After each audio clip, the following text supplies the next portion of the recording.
Bismillahirrahmanirrahim. Assalamualaikum warahmatullahi wabarakatuh. Alhamdulillahi ala ihsanih wa syukru lahu ala taufiqihi wa amtinani wa ashhadu an la ilaha illallah wahdahu la syarika lah ta'ziman li sya'nih wa ashhadu anna Muhammadan abduhu wa rasuluh ad-da'i ila ridwanih sallallahu alaihi wa ala alihi wa ashabihi wa ikhwani. Amma ba'd, fa ikhwani fid din wa akhwati fillah, kaum muslimin wal muslimat rahimani wa rahimakumullah. Semoga Allah subhanahu wa ta'ala senantiasa mencurahkan rahmatnya kepada kita sekalian. InsyaAllah ta'ala kita akan mempelajari salah satu permasalahan fikih yang sangat penting dalam hidup kita, agar kita selamat dari perbuatan-perbuatan yang haram dan mendapatkan berkah dari Allah Subhanahu wa ta'ala, yaitu tentang fikih pernikahan.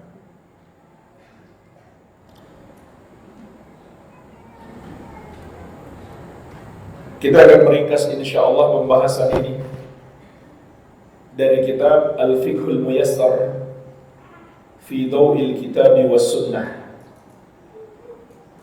yang disusun oleh sejumlah ulama dan diberikan kata pengantar oleh Asy-Syekhul 'Allamah Shalih Al-Syekh hafizahullah ta'ala.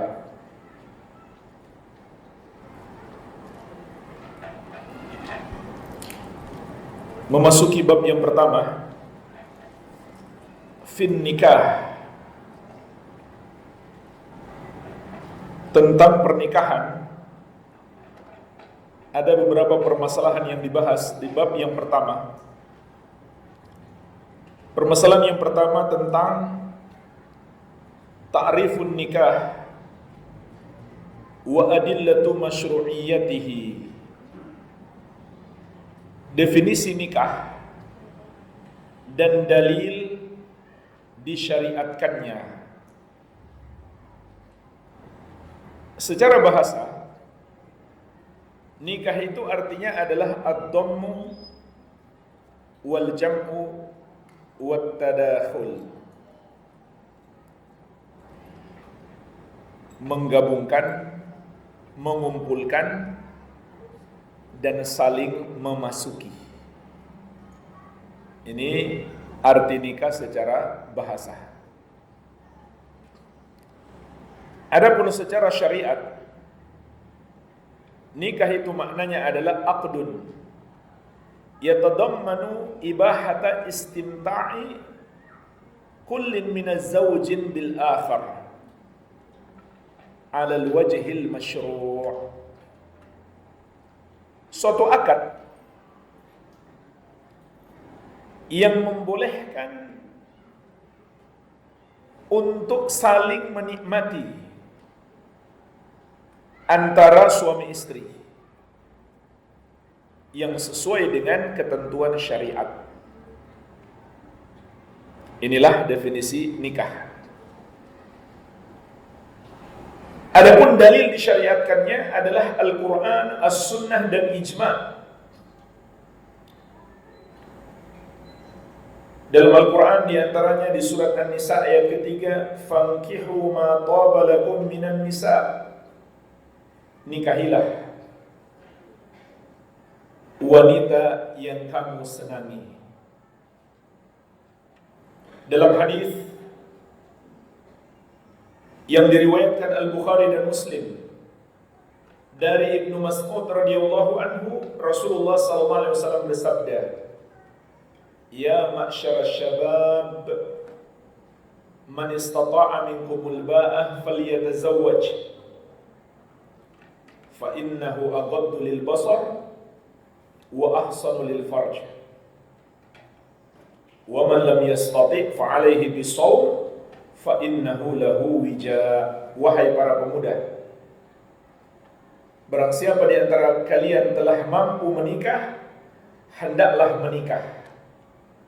Karena nikah itu lebih menundukkan pandangan dan memelihara kemaluan. Dan barang siapa yang belum mampu menikah, hendaklah dia berpuasa. Karena puasa itu akan menjadi perisai baginya.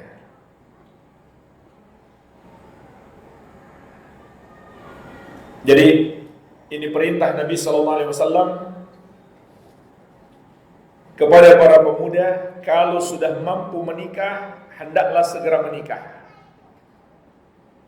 Para ulama menjelaskan, kategori mampu itu ada dua. Yang pertama, mampu berhubungan suami istri. Yang kedua, mampu membiayai pernikahan tersebut. Maka Rasulullah SAW memerintahkan untuk segera menikah.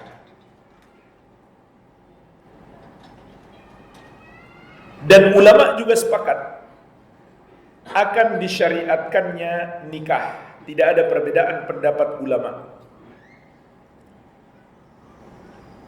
Dan apabila seseorang mengatakan atau berkeyakinan nikah itu hukumnya haram, itu membatalkan keislamannya.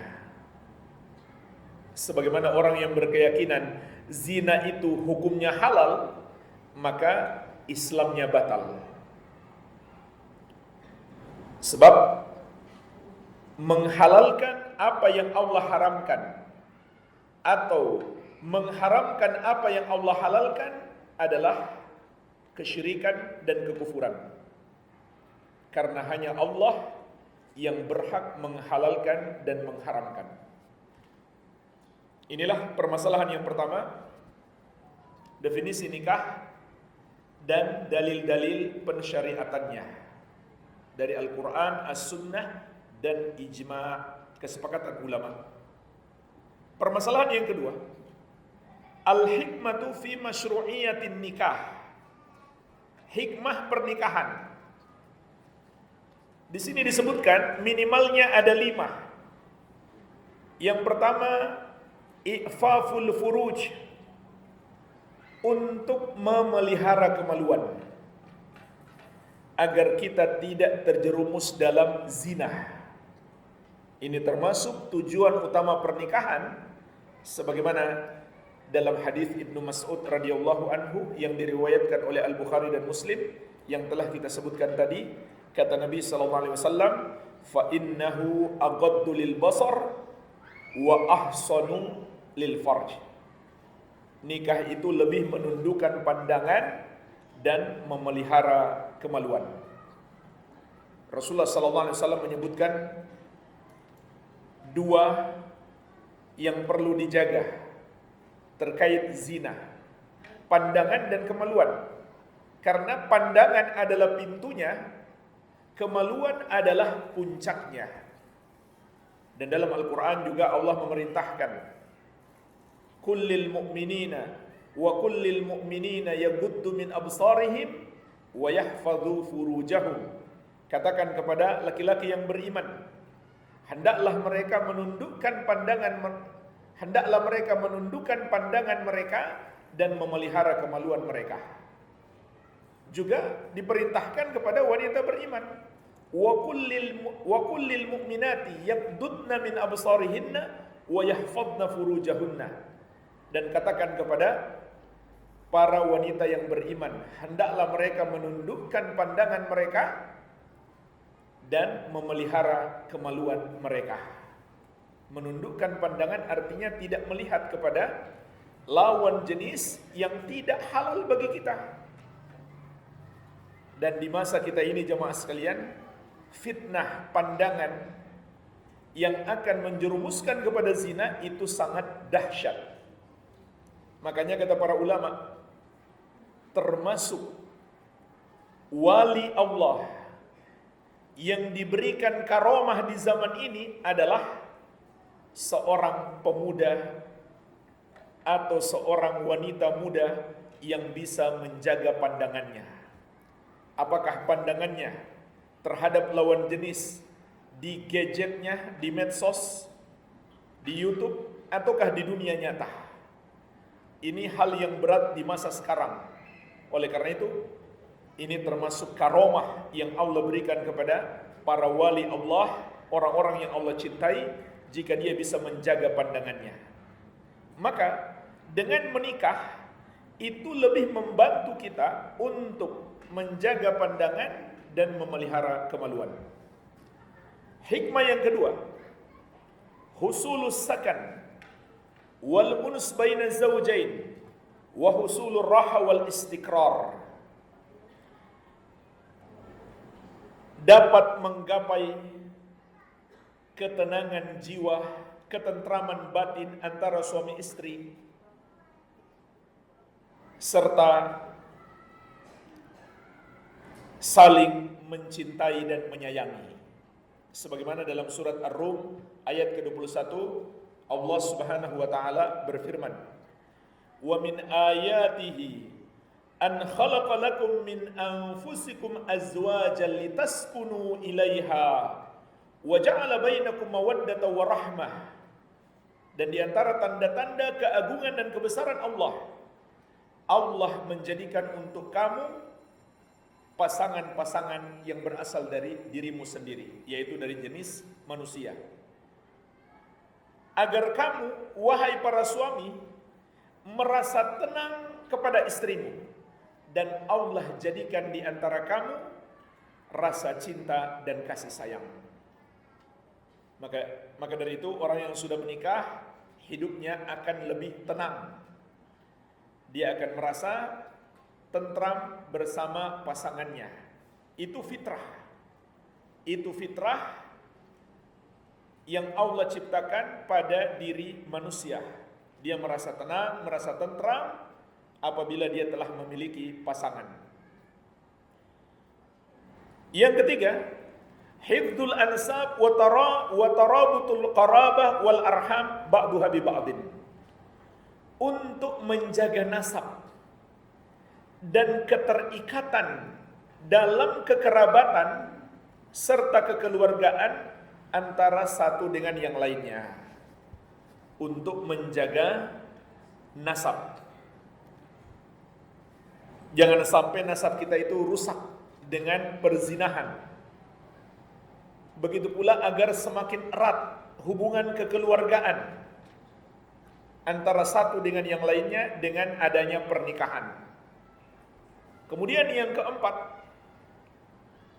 baqa'un nasl al-bashari wa takthiru adadil muslimin li ighadhatil kuffar bihim wa li nashri dinillahi azza wa jalla.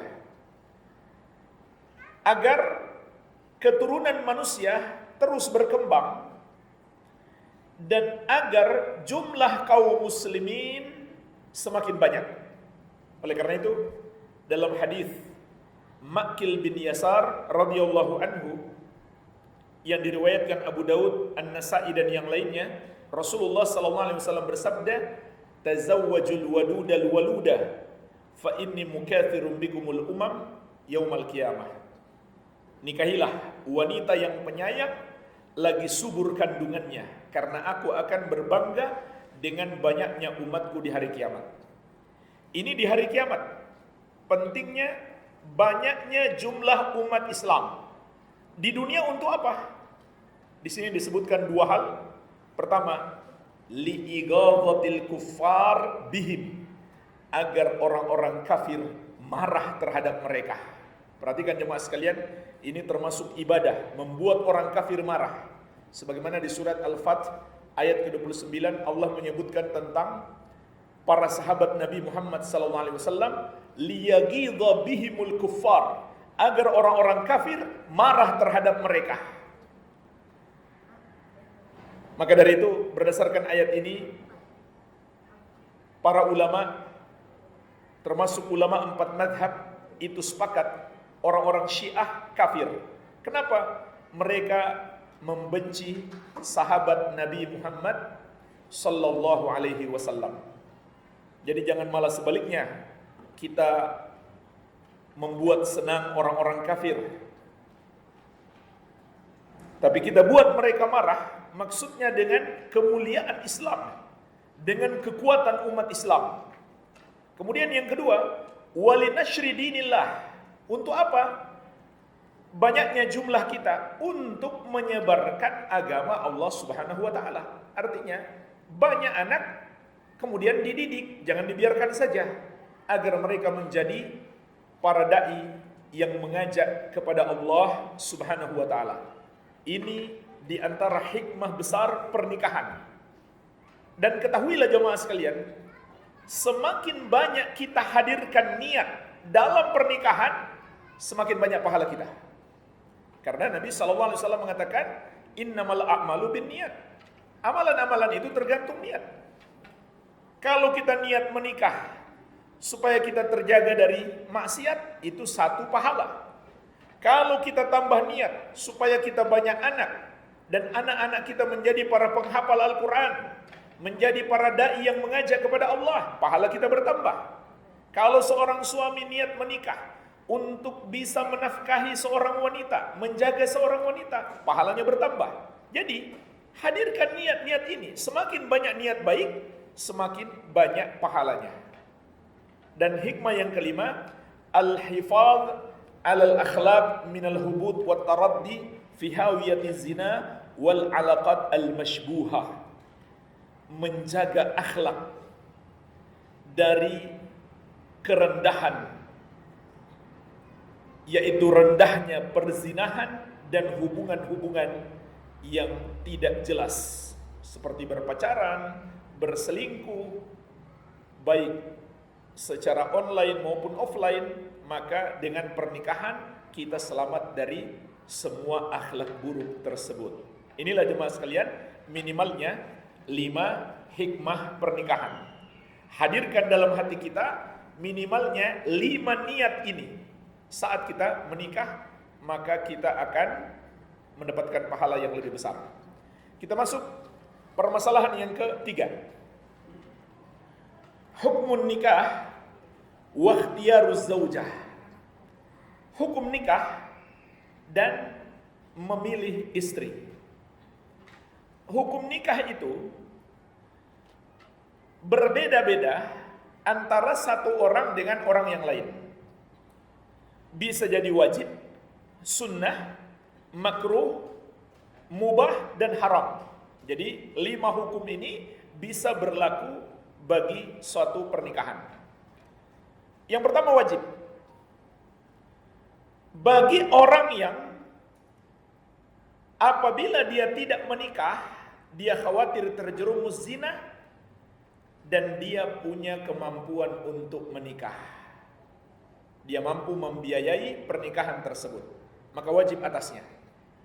Jadi seseorang dalam kondisi dia khawatir akan terjerumus zina, sementara dia pun mampu menikah, wajib baginya menikah. Dan kalau sudah wajib, nggak boleh ada siapapun yang menghalangi. Walaupun orang tuanya sendiri, nggak boleh dia menaati orang tuanya, mengatakan misalkan, kamu jangan nikah dulu, harus lulus sekolah dulu. Nggak boleh. Kenapa? Karena taat kepada Allah harus lebih didahulukan. Rasulullah SAW bersabda, innama ta'a fil ma'ruf, la ta'ata li makhlukin fi maksiatil khaliq. Ketaatan hanyalah dalam hal yang ma'ruf. Ketaatan kepada makhluk hanya dalam hal yang ma'ruf. La ta'ata li makhlukin fi maksiatil khaliq. Tidak boleh taat kepada makhluk dalam bermaksiat kepada Allah Sang Pencipta. Kalau dia tidak mampu menikah, maka dia harus mencari solusi lain, seperti berpuasa yang dianjurkan Nabi SAW, atau dia sibukkan diri dengan kesibukan-kesibukan yang membuat dia terjauhkan dari zina. Baik, ini yang pertama, yang wajib. Yang kedua, yang hukumnya sunnah, yaitu orang yang memiliki syahwat Orang yang memiliki syahwat dan dia mampu menikah, tapi dia tidak khawatir terjerumus zina. Dia punya syahwat dan dia mampu menikah, dia mampu membiayai pernikahannya, tapi dia belum sampai pada tingkat khawatir terjerumus zina. Maka hukumnya sunnah dia menikah. Dia tidak khawatir mungkin karena dia punya banyak kesibukan, sampai dia nggak kepikiran untuk berhubungan dengan lawan jenis. Dia belum khawatir terjerumus zina, maka tetap sunnah dia menikah, namun tidak sampai wajib. Baik, ini yang kedua. Yang ketiga, yang hukumnya makruh. Yang hukumnya makruh, yaitu orang yang tidak butuh menikah karena dia tidak sanggup berhubungan badan, atau dia menderita penyakit tertentu yang menghilangkan syahwatnya, maka makruh dia menikah. Makruh dia menikah karena dikhawatirkan dia akan memudaratkan pasangannya ingin berhubungan badan sementara dia nggak punya keinginan, maka dimakruhkan dia menikah. Ini yang ketiga. Ya artinya kalau pasangannya rela, berarti nggak ada masalah, kemakruhannya hilang. Kalau pasangannya rela dengan keadaan suaminya seperti itu misalkan, berarti kemakruhannya hilang. Baik, ini yang ketiga. Kemudian yang keempat, yang mubah. Yang mubah bagi orang yang tidak punya syahwat tapi dia mampu menikah. Dia tidak punya syahwat tapi dia mampu menikah, maka hukumnya mubah dia menikah. Namun kalau dia niatkan menikah untuk menafkahi istrinya misalkan, atau menjaga istrinya, maka saat itu nikahnya menjadi ibadah. Namun hukum asalnya adalah mubah. Maksud dia tidak punya syahwat di sini bukan tidak ada sama sekali. Kalau dipancing mungkin muncul syahwatnya, dan dia dalam keadaan mampu menikah, mampu menafkahi seorang wanita, maka hukumnya mubah. Namun kalau dia niatkan ibadah, tentu menjadi ibadah. Kemudian yang kelima, yang hukumnya haram. Haram dia menikah. Para ulama menyebutkan ada beberapa kondisi, diantaranya dalam dua kondisi disebutkan oleh Syekh Ibnu Utsaimin rahimahullah dalam Asy-Syarhul Mumti'. Yang pertama, ketika seseorang berada di negeri kafir yang diperangi oleh kaum muslimin dan belum dikuasai oleh kaum muslimin. Nah ini kalau dia nikah dikhawatirkan dia berkeluarga di negeri kafir dan dia tidak bisa membawa mereka ke negeri Islam, maka itu akan membahayakan mereka. Contoh yang kedua, laki-laki yang mau menikah untuk yang kedua, untuk berpoligami, tapi dia tidak sanggup berlaku adil, maka menjadi haram dia menikah. Berarti kalau dia sanggup berlaku adil, maka kembali kepada 4 hukum yang sebelumnya. Dia bisa jadi wajib, dia bisa jadi sunnah, dia bisa jadi makruh, dia bisa jadi mubah. Tapi kalau dia tidak sanggup berlaku adil, maka hukumnya haram dia menikah lagi. Baik, inilah hukum nikah. Kemudian para ulama juga menjelaskan tentang bagaimana memilih seorang istri. Dan ini juga tentu berlaku sebaliknya, bagaimana memilih seorang suami. Yang paling utama adalah tentu memperhatikan agamanya, kesolehannya, yaitu kelurusan akidah dan manhajnya, benarnya ibadah sesuai petunjuk Nabi SAW, dan kebaikan akhlaknya. Sebagaimana dalam hadis yang masyhur Rasulullah SAW bersabda, Tungkahul mar'atu li arba'in. Wanita itu dinikahi karena 4. Limaliha, wali hasabiha, wali jamaliha, wali diniha. Karena hartanya, karena keturunannya, karena kecantikannya, dan karena agamanya. Fadfar bidzatid din taribat yadak. Maka pilihlah yang baik agamanya, maka kamu akan beruntung. Jamaah sekalian, Imam Nawawi rahimahullah menjelaskan makna hadis ini bukan maksud Nabi SAW menyuruh seorang laki-laki mencari wanita yang terkumpul padanya 4 hal ini. Bukan itu maksudnya. Cuma Nabi SAW mengabarkan laki-laki itu biasa mencari 4 ini pada wanita.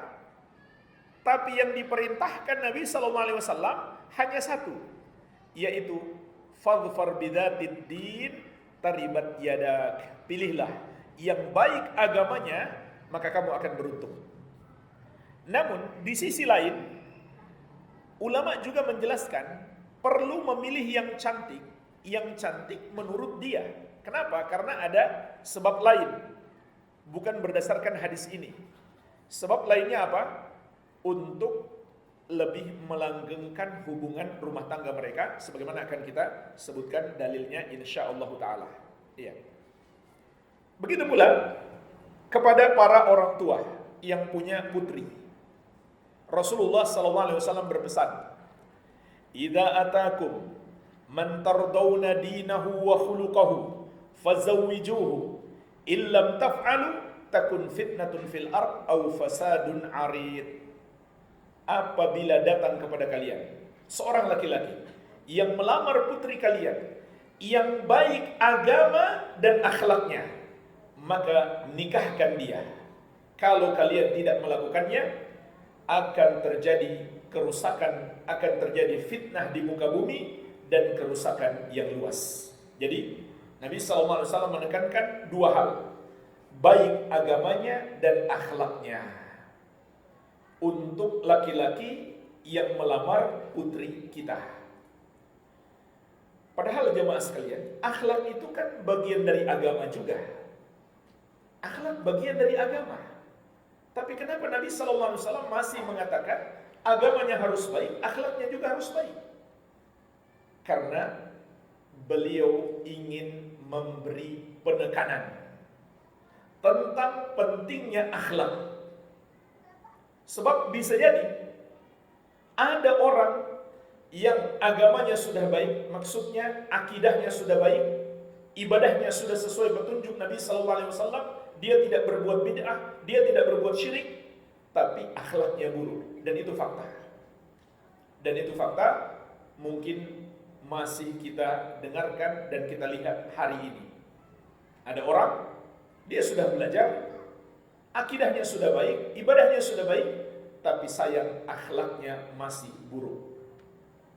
Oleh karena itu, Rasulullah SAW ingin memberi penekanan, perhatikan juga akhlaknya.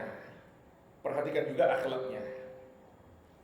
Nanti akan kita sebutkan bagaimana di antara cara mengetahui akhlak seseorang. Jadi, ini kriteria utama, yang baik agamanya dan akhlaknya. Baik agamanya maksudnya gimana? Akidahnya baik. Dia mengikuti akidah ahli sunnati wal jamaah. Dia tidak berpemahaman syiah, khawarij, sufiyah, dan lain-lain yang menyimpang dari ajaran ahli sunnati wal jamaah. Ibadahnya sesuai petunjuk Nabi Muhammad SAW. Dia tidak berbuat syirik, tidak pula kekufuran, tidak pula bid'ah-bid'ah di dalam agama. Akhlaknya baik, dia jauh dari segala kemaksiatan.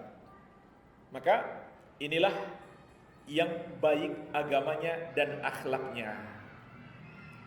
Namun makna hadis ini, apabila baik agama dan akhlaknya, nikahkan dia. Artinya kalau putri kita suka. Kalau dia nggak suka, maka kita nggak boleh maksakan.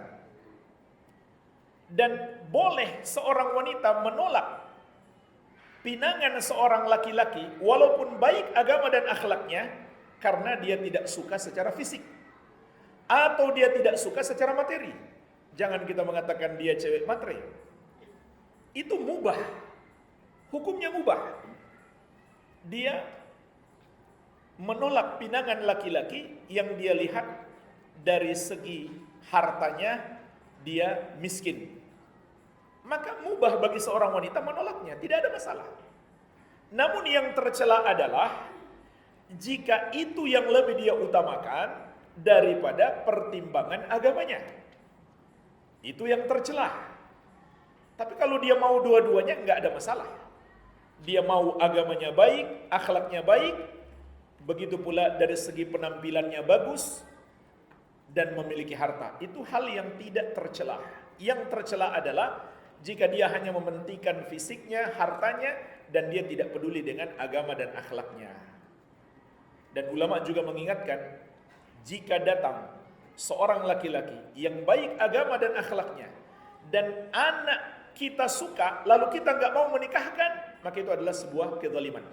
Dan kalau dia mau, dia bisa laporkan ke pemerintah, dan pemerintah yang menikahkan.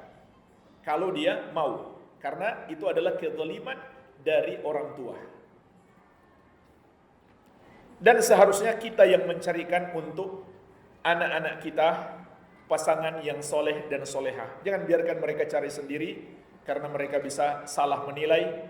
Mungkin mereka belum pengalaman, hanya terpengaruh penampilan di medsos. Dan kita tahu di medsos itu banyak yang tipu-tipu demi dapat pasangan yang baik. Dia pun postingnya yang baik-baik terus.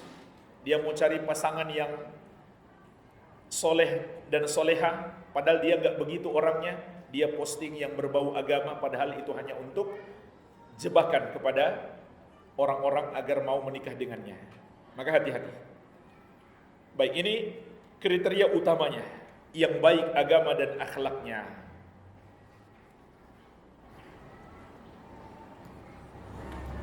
Begitu pula sangat dianjurkan memilih istri yang subur kandungannya. Atau sebaliknya, suami yang bisa banyak anak. Sebagaimana hadis yang kita sebutkan tadi, Rasulullah SAW memerintahkan, tazawwajul wadudal waluda fa inni mukathirun bikumul umam yaumal qiyamah. Dalam riwayat yang lain, inni mukathirun bikumul anbiya yaumal qiyamah.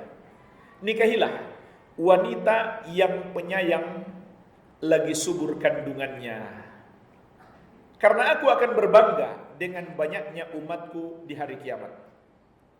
Jadi hadis ini menyebutkan dua kriteria wanita yang dianjurkan untuk dinikahi. Pertama, dia penyayang. Maksudnya penyayang kepada suaminya, bukan penyayang kepada laki-laki yang lain. Dan dia subur kandungannya. Nah, sekarang permasalahannya gimana kita tahu kandungannya subur? Nah, ada cara manual, ya. Ada cara manual. Cara manualnya gimana? Ada dua cara. Yang pertama, lihat keluarganya. Kalau paman-pamannya banyak, kalau kakak adiknya banyak, maka dia berpotensi besar punya banyak anak. Cara yang kedua, lihat anaknya. Berarti sudah janda. Dia banyak anak, berarti sudah terbukti banyak anak. Itu cara yang kedua. Itu cara manual. Mungkin bisa dengan dibuktikan melalui teknologi modern. Ini istri atau calon istri berpeluang banyak anak. Baik.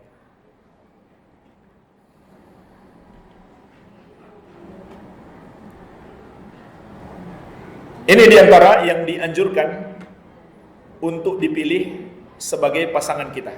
Kita masuk permasalahan berikutnya. Min ahkamil khitbah wa adabiha. Di antara adab-adab melamar dan hukum-hukumnya. Di antara hukum-hukum melamar dan adab-adabnya.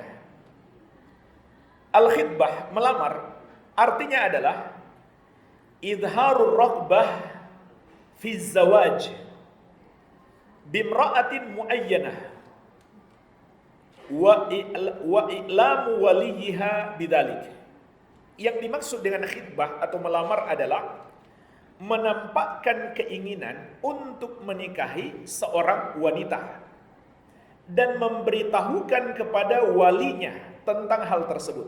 Inilah yang dimaksud dengan khitbah, melamar. Kita nampakkan keinginan kita untuk menikahi seorang wanita dan kita sampaikan kepada walinya. Ada beberapa hukum yang harus diperhatikan. Di sini disebutkan ada 4. Yang pertama, diharamkan seorang muslim menikahi, untuk melamar, diharamkan bagi seorang muslim melamar wanita yang sudah dilamar oleh saudaranya sesama muslim. Diharamkan bagi seorang muslim melamar seorang wanita yang sudah dilamar oleh saudaranya sesama muslim, padahal dia tahu dia sudah dilamar orang. Dan ini bermakna sebaliknya. Jika ada wanita muslimah dilamar oleh orang kafir, jangan kita biarkan. Harus kita berlomba dengan orang kafir tersebut supaya dia tidak dinikahi oleh orang kafir. Tapi kalau yang melamar dia adalah sesama muslim, tidak boleh kemudian kita melamar wanita tersebut, karena itu berarti akan merusak hubungan kita dengan saudara kita sesama muslim. Sebagaimana Nabi SAW mengingatkan, la yakhtub ar-rajul ala khitbati akhihi hatta yankiha aw yatruk. Janganlah seseorang melamar seorang wanita yang telah dilamar oleh saudaranya sampai saudaranya itu menikahinya atau meninggalkannya, barulah dia boleh melamarnya. Kalau dia sudah tahu ada saudaranya sesama muslim melamar wanita tersebut, maka tidak boleh dia melamar wanita itu. Iya. Kemudian yang kedua, diharamkan untuk melamar secara tegas atau menyampaikan ingin menikahi seorang wanita dengan tegas, yang mana seorang wanita itu masih dalam masa iddah, tapi dalam talak yang masih bisa kembali kepada suaminya yang sebelumnya, yaitu talak 1 dan talak 2, dan belum selesai masa iddah.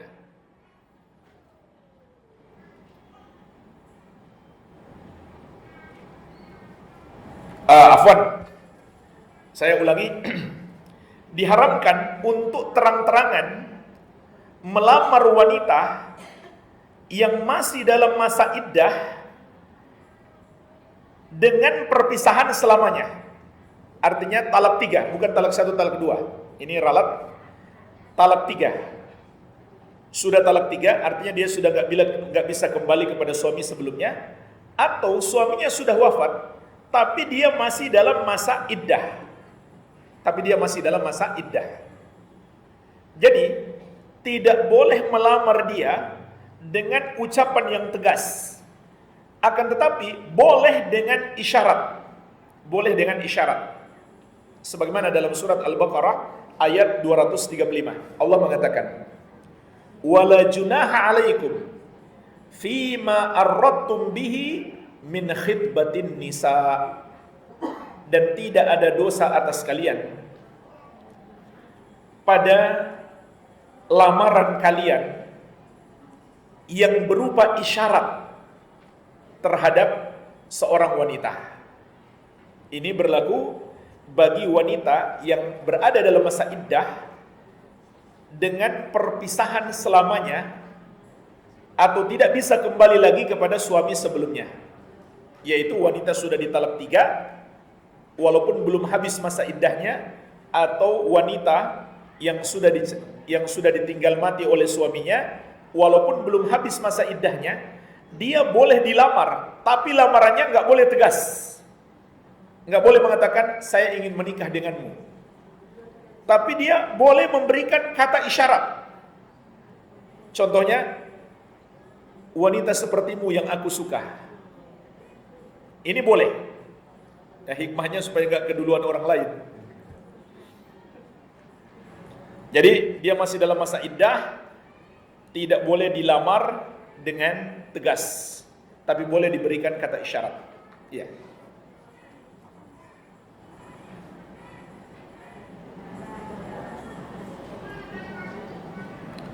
Adapun wanita yang di masa iddah yang masih bisa kembali kepada suaminya sebelumnya, maka haram dilamar dengan bentuk lamaran apapun. Apalagi yang bukan di masa iddah, yang masih jelas suami istri, itu lebih haram lagi tentunya. Nah, ini yang banyak laki-laki mungkin tidak paham, masih berstatus istri orang, dia sudah ajak menikah. Na'udzubillah, ini adalah hal yang diharamkan. Bahkan dia sudah dicerai, tapi masih talak 1 dan 2, dan masih di masa iddahnya, maka haram dia dilamar. Baik dilamar dengan tegas, maupun dikasih isyarat-isyarat bahwa dia akan melamar. Enggak boleh. Tidak boleh sama sekali. Hukumnya haram. Karena dia masih status sebagai istri orang. Jadi dalam talak 1 dan 2, selama belum selesai masa iddah, status istri masih sebagai istri. Masih sebagai istri. Kecuali kalau sudah selesai masa iddah, ya enggak masalah. Dia boleh melamarnya kalau sudah selesai masa iddah, yaitu sudah selesai sampai 3 kali haid, dan suaminya tidak merujuknya, maka laki-laki lain boleh melamarnya. Kalau suaminya yang sebelumnya masih mau menikah dengannya, ya dia harus nikah baru. Dia pun harus datang melamar lagi. Dan dia boleh menolak. Iya. Baik, ini yang kedua. Kemudian yang ketiga, sebuah peringatan kepada orang yang dimintai pendapat atau diajak bermusyawarah untuk mengetahui orang yang melamar atau wanita yang dilamar, maka harus berkata jujur. Inilah yang saya katakan tadi, gimana caranya kita mengetahui akhlak seseorang. Tanyakan kepada orang yang mengenalnya. Dan orang yang mengenalnya harus berkata jujur. Dia nggak boleh menyembunyikan keburukan orang yang melamar atau yang dilamar apabila yang ditanya adalah apabila yang bertanya adalah orang yang berkepentingan. Jadi seorang wanita misalkan dilamar oleh seseorang, lalu keluarganya ingin mencari tahu siapa orang yang melamar ini. Maka bagaimana cara mereka mencari tahu? Carilah orang yang mengenal dia, teman dekatnya, keluarganya juga boleh. Tanyakan bagaimana akhlak dia. Ini caranya. Kemudian orang yang ditanya harus berkata jujur. Dan ini bukan ghibah. Kalaupun disebut ghibah, maka ini ghibah yang dibolehkan. Dan Rasulullah SAW pernah mempraktekkan hal ini. Jadi ada seorang wanita di masa Nabi SAW yang bernama Fatimah binti Abi Hubaysh radhiyallahu anha. Selesai masa iddahnya, langsung ada beberapa sahabat yang melamarnya. Dan ini kebiasaan salaf dahulu. Wanita itu kalau sudah selesai masa iddahnya, langsung banyak yang ngantri. Jadi ternyata ada 2 orang yang melamar sekaligus. Nah tentu mereka tidak saling tahu. Kalau ada saudara kita sudah melamar dan kita tahu, maka kita nggak boleh melamar lagi sampai dia ditolak. Baru kita maju. Tapi kalau nggak saling tahu, ya nggak masalah, karena kita nggak tahu kan. Jadi 2 orang datang melamar. Muawiyah radhiyallahu anhu dan Abu Jaham radhiyallahu anhu. Maka Fatimah ini bertanya, ya Rasulullah, bagaimana pendapatmu tentang 2 orang ini? Maka Nabi SAW berkata, sesuai kenyataan, kata beliau, Muawiyah itu miskin. Ya maksudnya kalau kamu mau hidup miskin ya silahkan. Walaupun di kemudian hari Muawiyah menjadi pemimpin kaum muslimin. Sedangkan Abu Jaham, tongkatnya tidak pernah lepas dari pundaknya. Ada dua penafsiran ulama. Penafsiran yang pertama, beliau suka melakukan perjalanan jauh, meninggalkan istrinya lama-lama. Penafsiran yang kedua, dia suka mukul istrinya. Jadi Nabi SAW berkata sesuai kenyataan demi kemaslahatan wanita tersebut. Bahkan Nabi SAW mengatakan, nikahi saja Usama.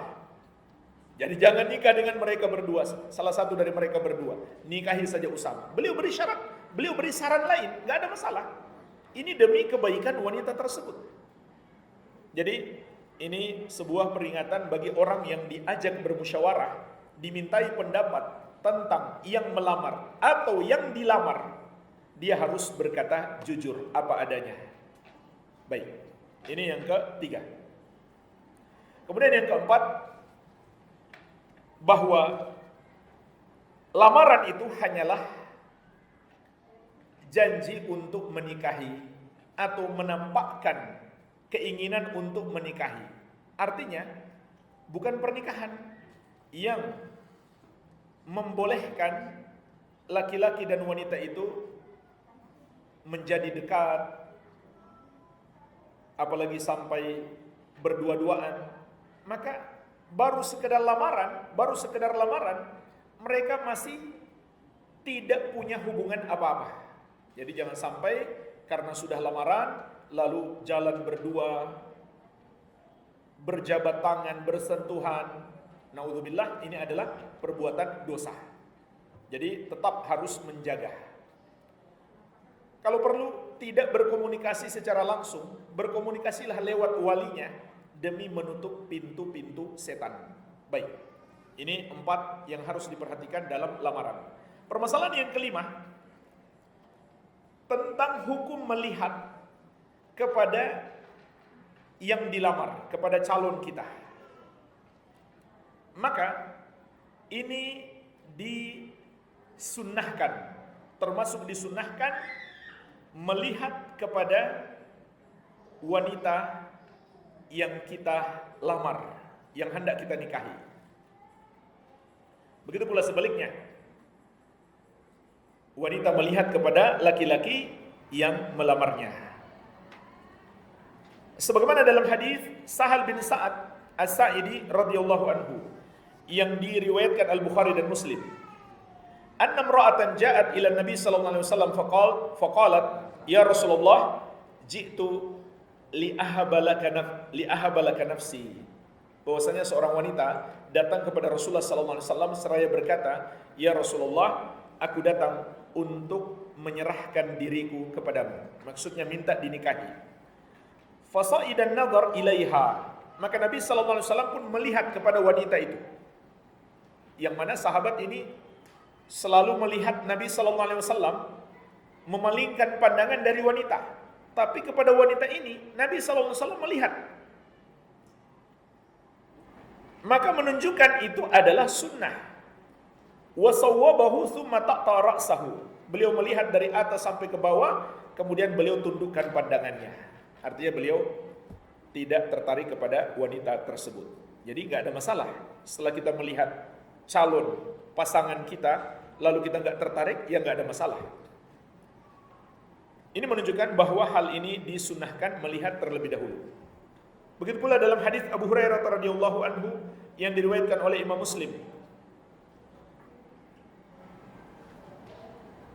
Rasulullah sallallahu alaihi wasallam bersabda,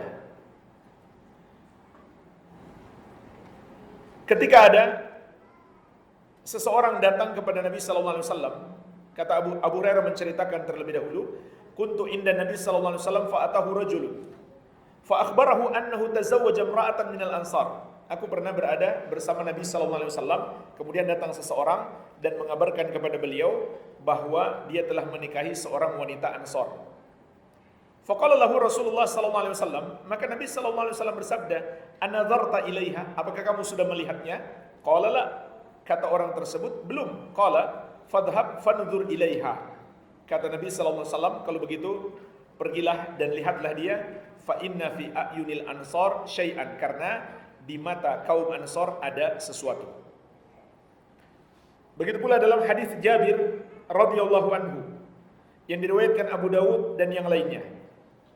Nabi SAW mengatakan, "Idza khataba ahadukum al-mar'ata fa in istata'a an yanzura ila ma yad'u ila nikahiha falyaf'al."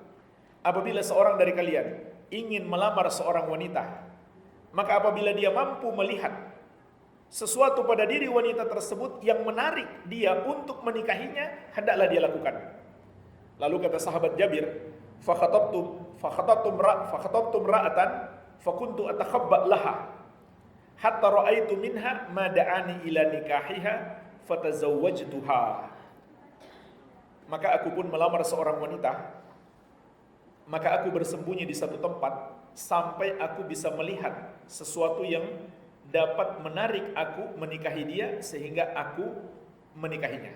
Maksudnya di sini jemaah sekalian, dia sudah bersepakat dengan wali si wanita. Wanita itu ditemani walinya. Kemudian dia bersembunyi di mana? Wanita itu tidak tahu.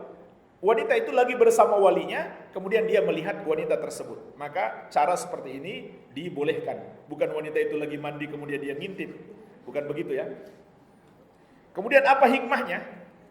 Di dalam hadis yang diriwayatkan At-Tirmidzi dari Al-Mughirah radhiyallahu anhu, Rasulullah sallallahu alaihi wasallam bersabda, "Unzur ilaiha fa innahu ahra an yu'dama bainakuma." Lihatlah kepadanya sebelum kamu nikahi, karena itu akan lebih melanggengkan hubungan di antara keduanya. Artinya kalau setelah dilihat merasa suka, merasa cinta, merasa senang, maka ini akan membuat hubungan semakin langgeng. Jadi jangan setelah menikah baru ketahuan, oh ternyata parasnya seperti ini, saya nggak suka, maka akhirnya bercerai. Jadi lebih baik lihat dulu. Sudah disuruh berhenti. Baik, sedikit lagi. Ada satu faedah penting.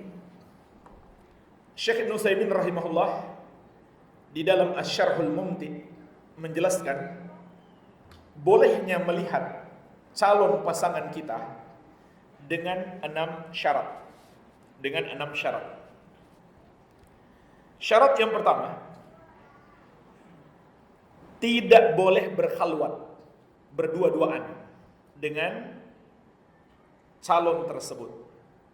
Ini adalah dosa besar yang merupakan pintu terakhir daripada zina.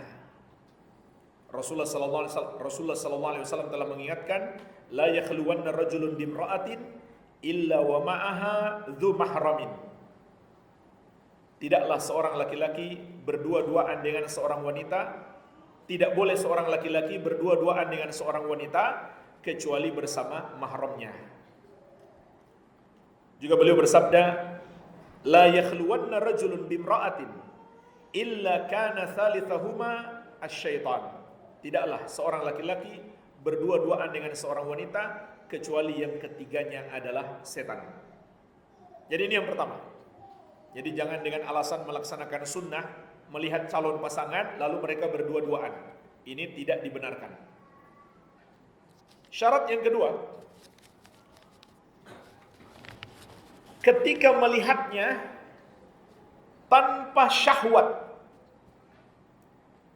Jadi nggak boleh melihat dengan syahwat. Kenapa? Karena dia melihatnya bukan untuk menikmati, tapi untuk mengetahui. Untuk mengetahui, bukan untuk menikmati. Jadi tidak boleh dengan syahwat. Ini syarat yang kedua. Syarat yang ketiga, ada persangkaan kuat, lamarannya akan diterima. Lamarannya akan diterima. Jadi kalau begitu sebaliknya, jika ada persangkaan kuat, lamarannya akan ditolak, nggak boleh. Dia melihat wanita tersebut. Jadi ada persangkaan kuat, lamarannya diterima. Karena kalau dia melihat sementara nggak ada persangkaan kuat, lamarannya akan diterima, itu akan sia-sia. Itu akan sia-sia. Dan juga nanti mungkin menyiksa batinnya. Sudah dilihat malah ditolak. Kemudian yang keempat, syarat yang keempat, Yang dilihat adalah yang biasa nampak daripadanya secara umum. Yang biasa nampak daripadanya secara umum. Nah, di sini memang ulama beda-beda pendapat. Ada yang mengatakan boleh seluruh tubuh kecuali aurat besarnya. Ada yang mengatakan hanya wajah dan tangannya. Ada yang mengatakan boleh semua anggota tubuh yang bisa dilihat oleh mahramnya. Dan ini pendapat yang dikuatkan oleh Syekh Ibnu Utsaimin rahimahullah. Jadi boleh dia melihat wanita tersebut semua anggota tubuh yang boleh dia perlihatkan bagi mahramnya. Jadi boleh dia lepas jilbab, kelihatan rambutnya. Itu boleh. Kalau untuk tujuan dia melihat karena ingin menikahi wanita tersebut. Tapi ingat ya, wanitanya ditemani oleh mahramnya. Kemudian syarat yang kelima, dia sudah punya tekad kuat mau melamar. Jadi bukan untuk main-main, bukan untuk ngetes. Ya, sampai-sampai ada ikhwan dijuluki Abu Nadhar. Nadhar terus. Dia masih belum punya keinginan besar untuk menikah, maka ini nggak boleh. Jadi dia punya keinginan besar menikahi wanita tersebut. Karena jangan sampai ini jadi permainan saja. Baik, ini syarat yang kelima. Kemudian syarat yang keenam, wanita itu tidak boleh berhias. Wanita yang dinazar tidak boleh berhias. Jadi harus tampil sesuai aslinya. Banyak kan terjadi perceraian ya. Gara-gara penampilan sebelumnya beda dengan penampilan setelah menikah. Ternyata palsu semuanya. Jadi tidak boleh dia berhias, apalagi hiasan yang mengandung tipuan kepada kaum laki-laki. Baik, inilah secara ringkas 6 syarat.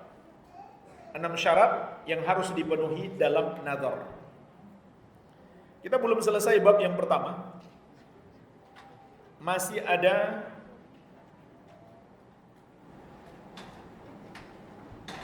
tiga permasalahan lagi. Syarat-syarat nikah dan rukun-rukunnya.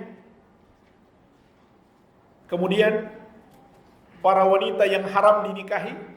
Ini pembahasannya cukup panjang. Cukup banyak wanita yang haram dinikahi. Kemudian permasalahan terakhir, hukum menikahi wanita ahlul kitab. Jadi 3 permasalahan tersisa. InsyaAllah kita bahas di kesempatan yang akan datang.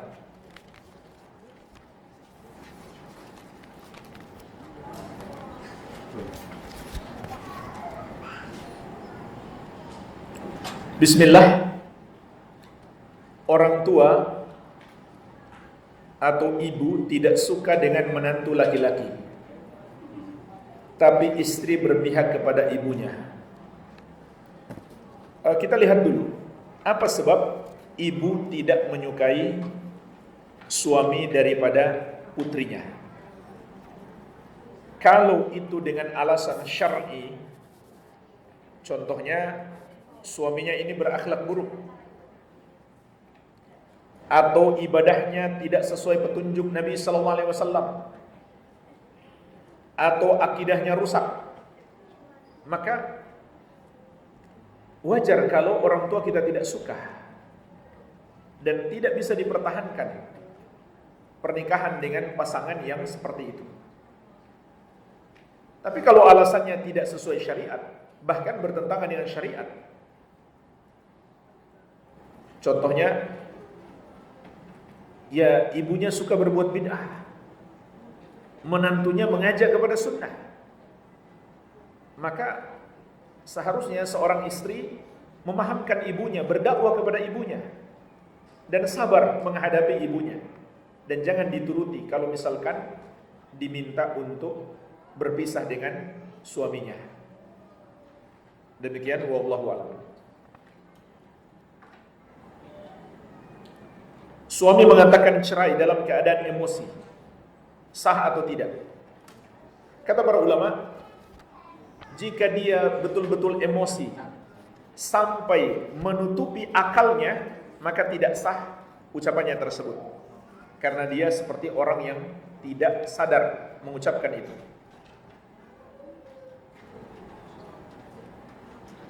Jika dalam pernikahan sudah dalam 1 tahun tidak melakukan hubungan suami istri, tapi sudah pernah anak sebelumnya, suami tidak sakit dan istri masih aktif, dan RT selalu bertengkar dan suka emosional, kata psikolog mungkin kurang hubungan suami istrinya. Ini bagaimana? Apa dalam hal ini termasuk mudarat? Iya, termasuk mudarat jelas. Karena berhubungan suami istri termasuk tujuan pernikahan. Itu termasuk tujuan pernikahan. Ya. Maka solusinya adalah diselesaikan dengan baik-baik, dengan bermusyawarah. Bisa juga melibatkan pihak ketiga, apakah ahli psikolog atau seorang kawan yang bisa menasihati atau seorang ustadz. Itu solusinya. Jadi jangan langsung mengambil keputusan untuk bercerai, tapi carikan dulu solusinya. Boleh melibatkan pihak ketiga.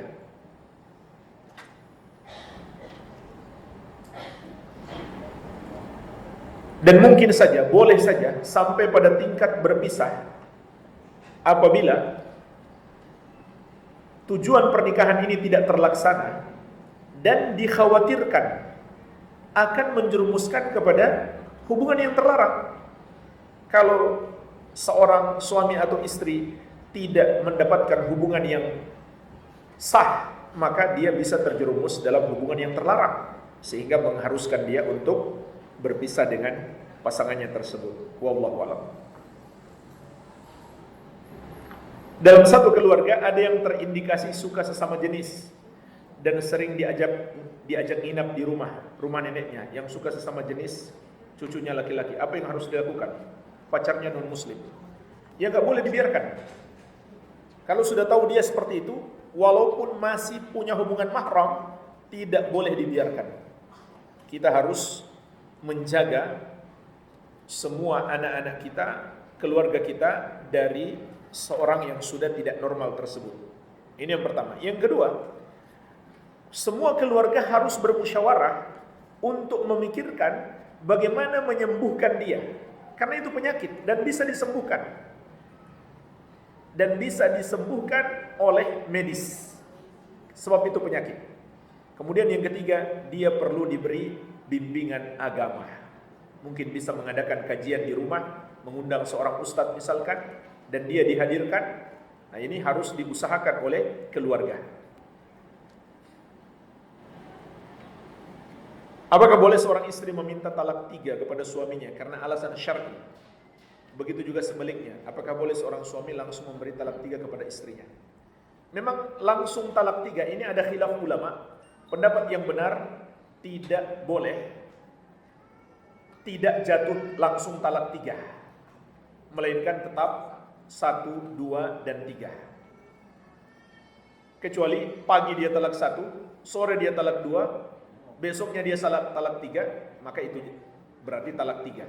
Tapi talak 3 dalam satu majelis, maka ini tidak jatuh talak 3, melainkan talak 1 saja. Insyaallah ta'ala kita akan sampai pada bab tentang talak. Bagaimana kewajiban seorang suami yang sudah mentalak 3 istrinya selama masa iddah? Kalau sudah talak 3 berarti sudah bukan suami istri. Beda dengan talak 1 dan 2. Suami masih harus menafkahi istrinya, dan istri masih harus tinggal di rumah suaminya pada talak 1 dan 2 di masa iddah. Adapun sudah talak 3 berarti sudah tidak ada hubungan lagi. Apakah seorang janda wajib pakai wali nikah? Jika syarat ini tidak dipenuhi, apakah batal nikah karena adik laki-lakinya tidak mau jadi wali? Jawabannya ya. Ini pembahasan kita berikutnya. Wajib bagi setiap wanita, janda maupun perawan, dengan adanya wali. Sebab Nabi SAW menegaskan, la nikaha illa biwaliyin. Tidak ada nikah kecuali dengan wali. Ini hadis umum, sama saja. Apakah dia janda atau dia perawan? Kecuali maksud di sini adalah dimintai pendapat. Maka Nabi SAW menetapkan seorang wanita yang sudah janda itu diajak bermusyawarah, sedangkan wanita yang perawan dimintai izinnya. Kata Nabi SAW, la tunkahu al-ayyim hatta tusta'mar wa la tunkahu al-bikr hatta tusta'dzan. Tidak boleh dinikahi seorang janda sampai dia diajak bermusyawarah, dan tidak boleh dinikahi seorang wanita perawan sampai dimintai izinnya. Iya. Jadi tetap harus dengan wali yang menikahkan. Nah, kalau satu walinya nggak mau nikahkan, maka berpindah ke wali yang lain. Wali kan banyak. Wali itu banyak. Ayah, kakek, paman dari pihak ayah, kakak adik laki-laki, sampai sepupu pun bisa jadi wali. Sepupu dari pihak ayah. Jadi ponakan ayah itu bisa jadi wali. Walaupun di sisi lain dia juga bisa dinikahi, tapi dia bisa jadi wali. Jadi kalau nggak ada semua wali, tinggal sepupu, maka dia bisa jadi wali. Kalau semua wali tidak mau menikahkan, maka yang menikahkan adalah pemerintah. Nabi SAW mengatakan, as-sultanu waliyun liman la waliya lahu. Pemerintah adalah wali bagi wanita yang tidak punya wali. Kalau di negeri kita, pemerintah sudah menugaskan kepada KUA. Jadi kalau semua wali gak mau nikahkan, minta dinikahkan oleh KUA.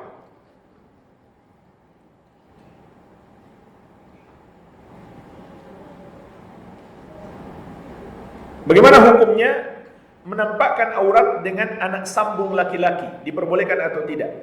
Seperti rambut dan tangan. Boleh. Karena sudah menjadi mahram. Anak daripada suami dari pernikahan dia sebelumnya atau dari istri dia yang lain, maka itu mahram.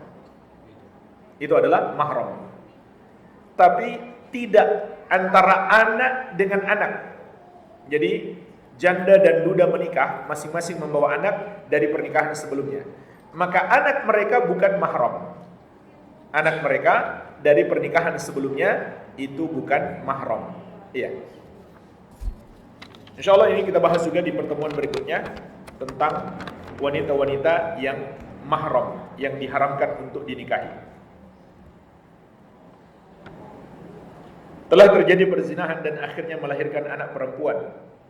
Singkat cerita, pasangan ini kemudian membangun rumah tangga dan tidak bertobat, serta rutin mengikuti kajian-kajian sunnah. Apa anak ini harus dikasih tahu tentang asal-usul perbuatan masa lalu kedua ortunya dan tentang kelahirannya yang di luar nikah, sementara rumah tangga mereka dan anak-anak sekarang dibangun di atas sunnah? Nggak perlu dikasih tahu. Tidak perlu dikasih tahu. Yang penting mereka sudah bertobat. Dan bertobat nggak perlu diumumkan. Kalau yang bertanya bukan orangnya, ya dia nggak boleh mengatakan mereka belum bertobat. Kan nggak perlu mereka umumkan mereka sudah bertobat. Bertobat antara dia dengan Allah Subhanahu wa taala. Jadi nggak perlu dia kasih tahu kepada siapapun. Justru semua maksiat kita harus disembunyikan. Malah dosa kita menjadi lebih besar kalau kita memberitahukan maksiat kita kepada orang lain. Bahkan Nabi SAW mengatakan itu minal majana, termasuk ketidakwarasan. Orang yang berbuat dosa lalu dia ceritakan kepada orang lain. Ini nggak boleh. Yang paling penting adalah bagaimana mereka bertobat kepada Allah Subhanahu wa taala. Bagaimana pendapat yang mengatakan bahwa menikah adalah menyempurnakan setengah dari agama? Bagaimana bagi yang sudah mampu menikah sesuai dengan kategori tadi tapi belum ada jodohnya? Apakah ada doa atau amalan khusus? Bisa baca doa seperti doa-doa para nabi dan rasul, minta pasangan dan keturunan yang baik. Rabbana hab lana min azwajina wa dzurriyyatina qurrata a'yun waj'alna lil muttaqina imama. Boleh dia berdoa dengan doa tersebut. Dan semua amal soleh sesungguhnya akan memudahkan semua urusan kita. Karena Allah mengatakan, "Wa may yattaqillaha yaj'al lahu min amrihi yusra." Barang siapa bertakwa kepada Allah, maka Allah akan jadikan urusannya mudah. Jadi, amalannya adalah bertakwa dalam semua keadaan. Tidak ada amalan khusus supaya cepat menikah, tapi semua bentuk ketakwaan Allah akan mudahkan semua urusan kita insyaallah taala.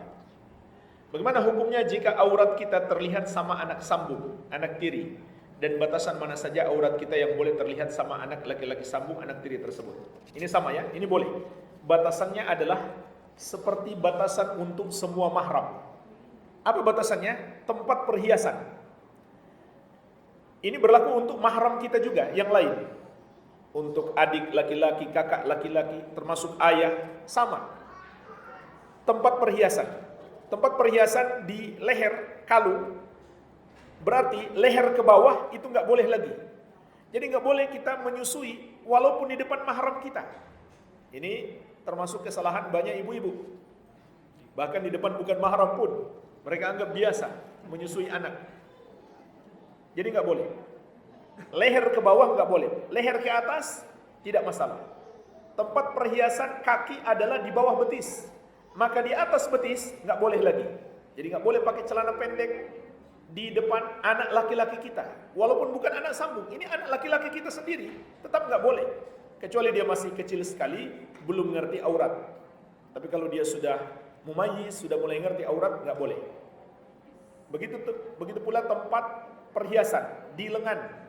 Berarti lengan ke atas, bahu, dan seterusnya itu sudah tidak boleh dilihat sesama mahram. Iya. Dan ini juga berlaku antara wanita dengan wanita lain. Jadi ini juga sama berlaku antara wanita dengan mahramnya dan wanita dengan wanita lain. Apa perbedaan antara akhlak dan adab? Sama. Hanya saja terkadang tergantung konteks ucapan orang yang mengatakannya, tapi hakikatnya sama saja.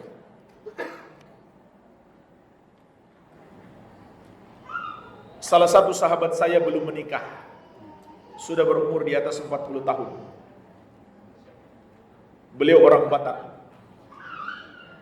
Ada beberapa laki-laki mendekati, tetapi apa ini? Satu marga. Apa hubungannya Ustadz jika dia berpegang teguh pada adat dan sebaiknya kita bagaimana? Karena keluarga besarnya sangat berpegang teguh pada adat. Ya mungkin pertanyaannya karena satu marga dia tolak begitu ya. Maka tidak ada masalah walaupun satu marga selama mereka bukan mahram. Dan ini juga bagusnya ada marga. Kita bisa melacak ini anaknya siapa? Kan ada marganya, jadi mudah melacak. Sehingga ketahuan dia masih punya hubungan mahram atau tidak. Jadi walaupun satu marga tapi sudah tidak ada hubungan mahram, nggak ada masalah. Ali bin Abi Thalib radhiyallahu anhu itu kan sepupu dengan Nabi Muhammad SAW, tapi menikahi putri Nabi SAW. Nabi SAW pun hampir menikahi sepupu beliau, yaitu putri daripada Hamzah. Cuma Hamzah dengan Nabi sallallahu alaihi wasallam pernah disusui oleh wanita yang sama, sehingga putrinya Hamzah menjadi mahram bagi Rasulullah sallallahu alaihi wasallam. Kalau tidak, sudah dinikahi oleh Nabi sallallahu alaihi wasallam. Jadi ini tidak ada masalah, walaupun keluarga dekat, walaupun satu marga. Nah, inilah bahayanya gara-gara berpegang teguh dengan adat, pernikahannya terlambat. Maka jika orang tuanya menolak, seperti yang saya sampaikan tadi, jika orang tuanya menolak padahal anak mereka suka dan laki-laki yang melamar baik agama dan akhlaknya, maka mereka telah berbuat zalim. Mereka telah berbuat zalim. Dan kalau dia mau minta dinikahkan oleh wali yang lain, boleh. Kalau ayahnya nggak mau nikahkan, minta sama kakeknya. Kakeknya nggak mau nikahkan, minta sama pamannya. Kalau semua nggak mau nikahkan, minta ke KUA. Jadi itu solusinya. Ya tentunya dinasihati dulu keluarganya agar jangan berpegang teguh dengan adat yang bertentangan dengan syariat. Kalau mereka masih nggak mau menikahkan, maka itu solusinya. Mereka telah berbuat zalim kepadanya, harus dihentikan kezaliman mereka. Bagaimana cara mencarikan pasangan untuk anak putri kami?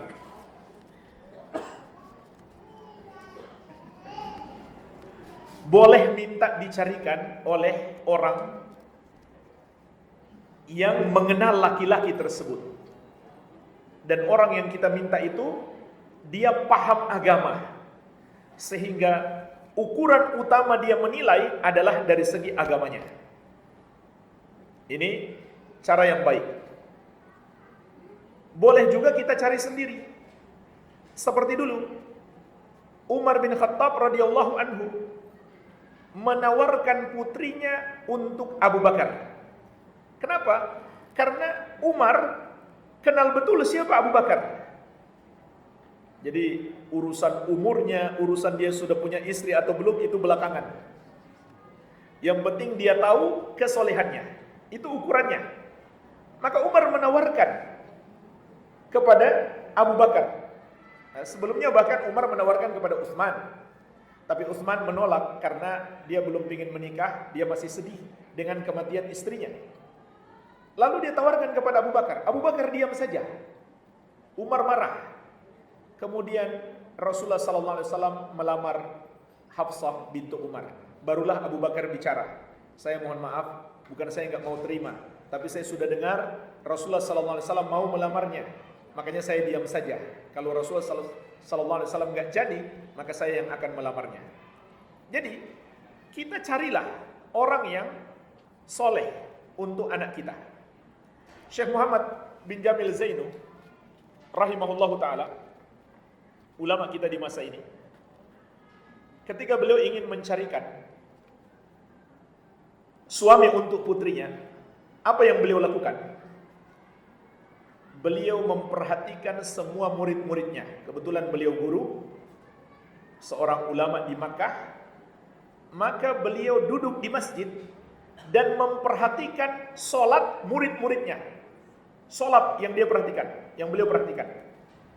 Maka beliau dapati seorang pemuda yang solatnya paling bagus, kepadanya lah dia tawarkan putrinya. Intinya di situ. Soal teknisnya bisa kita pikirkan. Tapi yang paling penting adalah kita kenal laki-laki itu adalah orang soleh. Apakah kita kenal langsung atau melalui orang lain? Demikian, wallahu a'lam. Anak ketemu HP di jalan selama beberapa bulan. Posisi HP hidup. Biar yang punya mencari atau nelpon. Qadarullah sampai saat ini yang punya tidak ada menghubungi HP tersebut. Status HP bagaimana? Apa boleh kita pakai sendiri atau bagaimana? Ketemu barang berharga di jalan, yang kita lakukan adalah diumumkan selama 1 tahun. Dan kita sekarang mudah, cukup kita umumkan di medsos. Tapi disamarkan barangnya, supaya orang yang mengaku bisa diuji. Kalau itu barangnya pasti dia kenali. Jadi jangan ditampakkan jelas barangnya, tapi disamarkan. Untuk menguji orang yang mengaku bahwa itu adalah miliknya. diumumkan selama 1 tahun. Kalau 1 tahun tidak ada yang datang mengambil, maka boleh kita gunakan. Tapi setelah kita gunakan dan terjadi pengurangan kualitasnya, lalu pemiliknya datang minta diganti, wajib kita ganti. Atau kita gunakan sampai rusak, lalu pemiliknya datang, wajib kita ganti. Ya. Jadi kalau nggak mau resiko, ya jangan digunakan, tunggu saja sampai hari kiamat dia datang. Ya nggak ada masalah, supaya kita selamat dari dosa.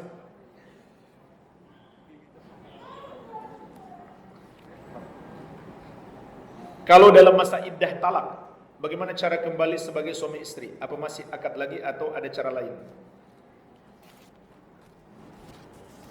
Dengan suami mengatakan saya rujuk kamu, dengan niat rujuk itu sudah cukup. Atau dengan berhubungan suami istri, maka itu sudah cukup. Iya. Sebagian ulama memang mensyaratkan harus ada saksi. Harus ada saksi. Dan ini lebih bagus supaya hak-hak istri lebih terjaga.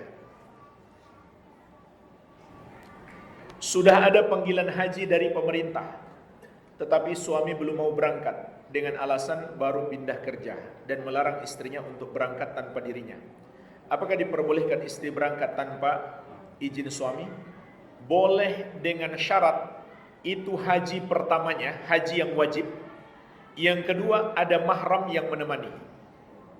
Mungkin ada ayahnya yang menemani, atau ada adik atau kakak laki-lakinya yang menemani.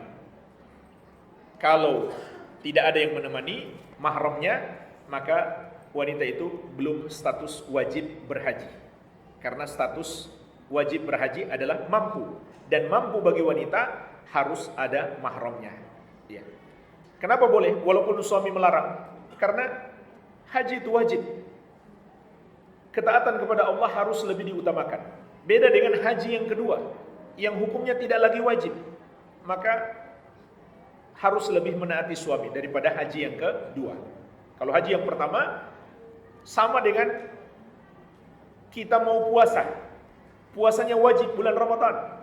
Lalu suami melarang, maka ini tidak perlu ditaati, tidak boleh ditaati. Karena la ta'ata li makhluqin fi ma'siyatil khaliq. Tidak boleh taat kepada makhluk dalam bermaksiat kepada Allah Sang Pencipta.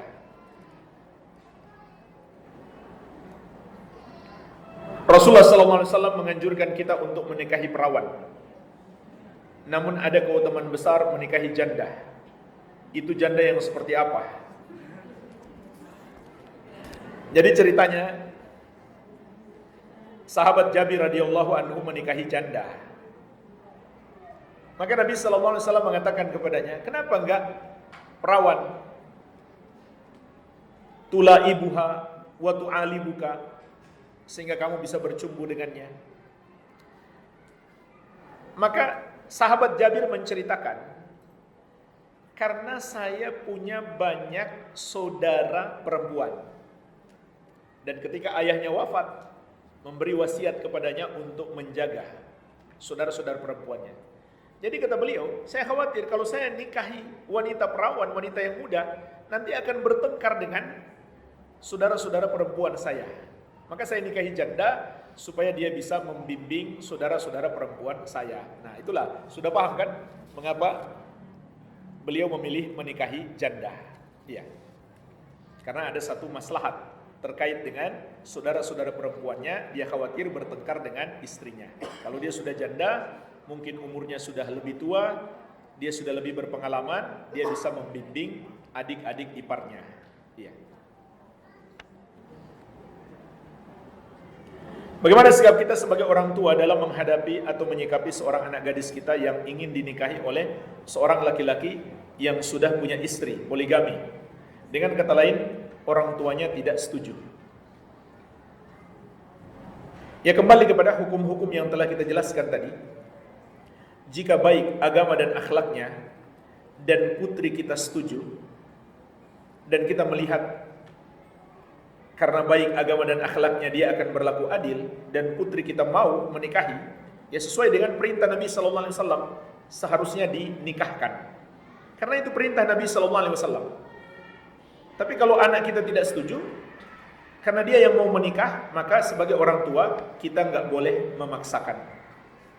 Kecuali anak kecil yang belum bisa memutuskan sendiri, maka orang tua boleh menikahkan tanpa meminta persetujuan anak tersebut. Insya Allah akan kita bahas lebih detail. Tapi ini juga disepakati ulama. Hanya ulama beda pendapat. Apakah itu khusus bagi ayahnya atau boleh bagi walinya yang lain? Itu saja ulama beda pendapat. Jadi kalau dia masih kecil, dia belum bisa memutuskan sendiri, dan orang tua melihat ada satu maslahat besar jika dia dinikahkan walaupun tanpa izinnya, maka itu boleh. Tapi kalau dia sudah besar, dia sudah balik, dia sudah bisa menimbang sendiri, maka harus meminta izinnya.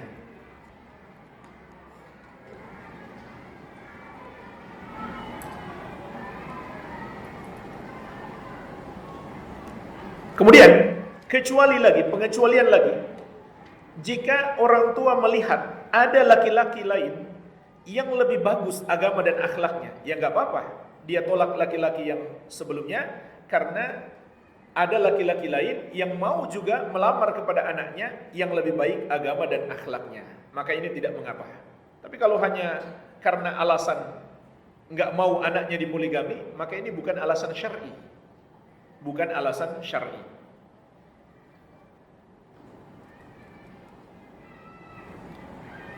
Apabila suami yang mengerti agama, tapi dia setiap marah selalu berkata kasar, menghina istri dan berkata kamu sama orang lain saja, saya sadar ngomong ini, apakah itu jatuh talaknya? Padahal kesalahan istri hanya masalah yang biasa saja.